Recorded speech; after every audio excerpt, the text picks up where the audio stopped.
सभी प्यारे व्यूवर्स को प्यार भरा नमस्कार। दोस्तों, आप देख रहे हैं कि किस तरह से हमारे पड़ोस के बगीचे में फूलों की सफ़ेद चादर बिछी है। फूलों की इस सफ़ेद चादर को देख करके हर इंसान का मन वास्तव में बाग बाग हो जाता है। आइए अब हम ले चलें आपको वाश डिलीशियस के बागीचे में। आप देखिए कि हमारे वाश डिलीशियस के बागीचे में किस प्रकार की वैरायटीज़ लगी है और किस प्रकार के पौधे हैं और किस प्रकार के इसमें फल लगे हैं। सेब के बागीचे में की जा रही वैज्ञानिक ढंग की खेती से भी आपको अवगत करवाया जाएगा। हम आपको वाश डिलीशियस के बागीचे में अब स्पर वैरायटी के प्लांट्स दिखा रहे हैं। ये हमारे स्पर वैरायटी के प्लांट्स हैं। इसमें आप देख रहे हैं किस प्रकार से फसल लगी है। छोटे प्लांट्स है लेकिन पूरे एड़ी से चोटी तक फलों से लदे हैं और इसके साथ साथ अभी ये मार्केट में ले जाने के लिए तैयार भी नहीं हुए हैं। अगले कुछ दिनों में ये बिल्कुल तैयार हो जाएंगे। वैसे तो आपको मार्केट में तरह तरह का सेब मिल जाता होगा, लेकिन आपको शायद यह भी मालूम होगा कि यह सेब मार्केट में किस किस तरह से बन करके तैयार होता है। आपकी जानकारी के लिए मैं यह बता देना चाहता हूं कि हर एक बागीचे में दो तरह के प्लांट्स पाए जाते हैं, एक मेल और दूसरा फीमेल। जो हमारे ट्रेडिशनल ऑर्चर्ड्स हैं उसमें सबसे बड़ा मेल का पौधा होता है गोल्डन और रेड गोल्डन का। जिस ऑर्चर्ड में गोल्डन और रेड गोल्डन के प्लांट्स की बराबर मात्रा होगी उसमें रॉयल वैरायटी का सेब सबसे अधिक लगता है। जहां इनकी मात्रा कम रहती है वहां रॉयल भी कम लगता है। इस प्रकार आपको मैं ये बता देता हूं कि रॉयल का जो भी वाश डिलीशियस का जिसमें जो भी बगीचा होगा उसमें पुराने बागीचों में सबसे ज़्यादा सेब वहां लगते हैं जहां रेड गोल्डन और गोल्डन की कलमें या प्लांट्स कम से कम 30 से 40% लगी हो, तभी बागीचों में अच्छी फसल आती है, वरना फसल कई बार नहीं भी आती है। ये पौधे आपस में पॉलिनेशन का काम करते हैं। जब अच्छा पॉलिनेशन होगा मेल फीमेल का तभी अच्छी फसल बन करके तैयार होती है। दोस्तों, हम आपको आज बताएंगे कि बरसात के मौसम में बगीचों की देखभाल किस प्रकार से की जाती है। सबसे पहले हमें फलों की रक्षा करनी होती है, क्योंकि चिड़िया, तोते इत्यादि कई तरह के पखेरू सेब के वृक्षों में बैठ करके हमारे सेब के दानों को दागी कर देते हैं। उनसे भी रक्षा करनी पड़ती है। और इसके साथ साथ जो सबसे आवश्यक काम है पौधों को बचाने के लिए वो ये है कि जितना भी सेब के तौलिए में घास उगती है उसे इस तरह से काट करके निकालना होता है, जैसे कि विनोद काट के निकाल रहा है, और वापस उसी तौलिए में सेब के पौधे के नज़दीक रखनी होती है। इसे हम मल्चिंग कहते हैं। आप देख ही रहे हैं कि आजकल बरसात के मौसम में बागीचों में चारों ओर हरियाली बिखरी पड़ी है, लेकिन इस हरियाली के चलते बगीचों के तौलियों की साफ सफाई करना बहुत आवश्यक है।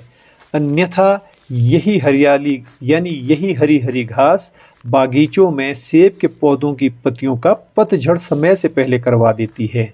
अर्थात इसमें जो नीचे गैसेस पैदा होती है और वायु का दबाव जब नीचे की ओर बनता है उससे बहुत ही विषैली गैसेस पैदा होती है, और वो जब ऊपर को उठती है तो सीधे सेब के पत्तों पर प्रहार करती है और उससे सेब के पत्तों का पतझड़ होना शुरू हो जाता है। इसलिए सेब के बागीचे से हरी घास काटकर मल्चिंग का काम किया जाना आवश्यक बन पाता है। ये मल्चिंग का तात्पर्य यह है कि तौलिए के इर्द गिर्द जितनी भी घास उगी होती है उसे काटकर वापस तौलिए में ही गिरा देना चाहिए, क्योंकि यह घास उस खाद से बनी होती है जिसमें अधिकतर नाइट्रोजन होती है। नाइट्रोजन की अधिकता के कारण बागीचों में हरी हरी घास उग जाती है।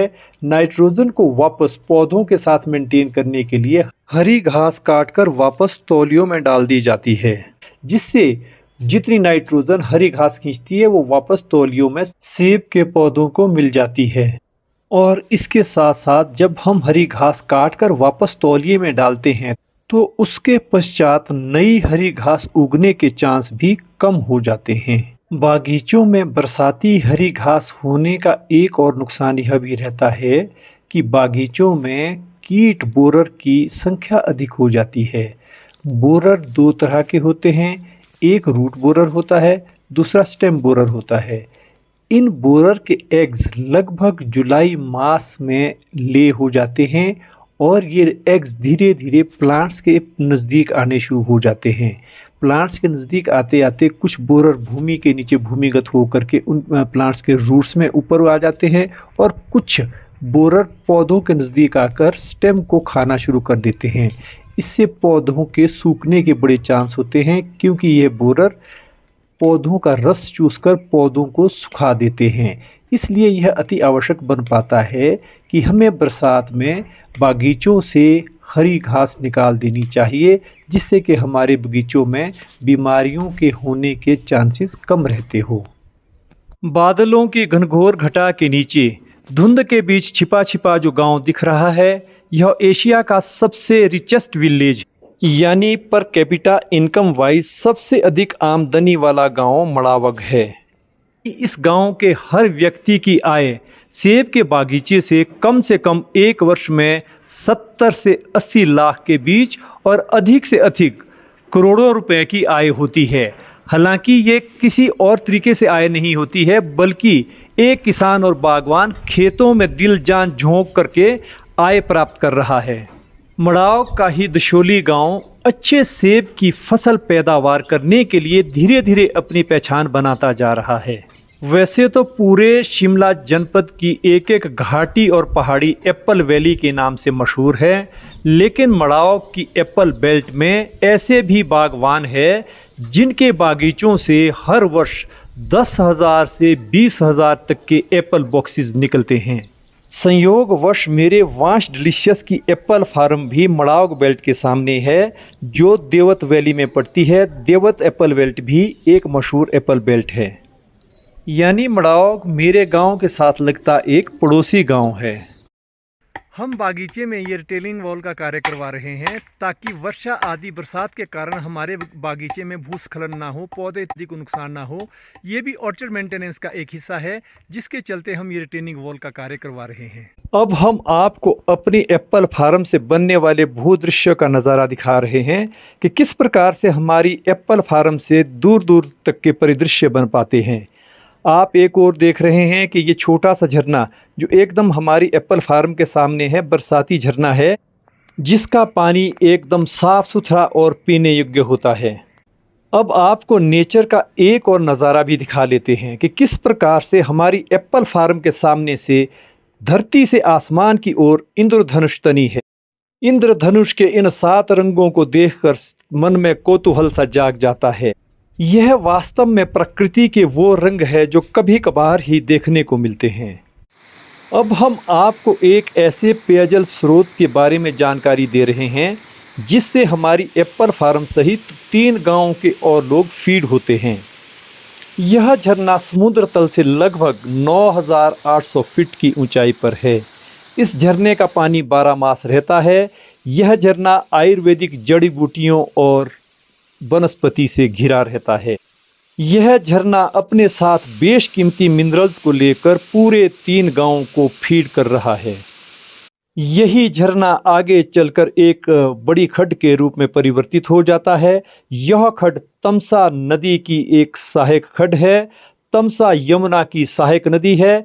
इस प्रकार हमारी ये जो झरने की बूंदें हैं, ये तौंस के साथ मिलकर यमुना नदी में समा जाती है। ये वही खड्ड है जहां से झरने का पानी बहता है और उसी झरने का पानी हमारी एप्पल फार्म तक पहुंचता है, जहां हमारी वांश डिलीशियस का एप्पल फार्म लगी है। और नंबर 2, ये जो खड्ड बह करके जा रही है, ये हमारे स्पर वैरायटी के एप्पल फार्म के नीचे से होकर के जाती है। यहाँ भी इस जल का उपयोग कम से कम 6-7 विलेजेस के लोग कर रहे हैं पीने के लिए और ड्रिप इरिगेशन के लिए। बरसात के मौसम में बागीचे की देखरेख और प्रकृति के नाना दृश्यों को लेकर आपको यह ब्लॉग कैसा लगा? अगर आपको यह ब्लॉग अच्छा लगा हो तो वीडियो को लाइक करना और चैनल को भी सब्सक्राइब कर लेना। स्पर वैरायटी के एप्पल की ग्रेडिंग पैकिंग को लेकर आपके साथ शीघ्र ही अगले ब्लॉग में मुलाकात करते हैं। तब तक के लिए सभी स्वस्थ रहे, मस्त रहे। जय हिंद।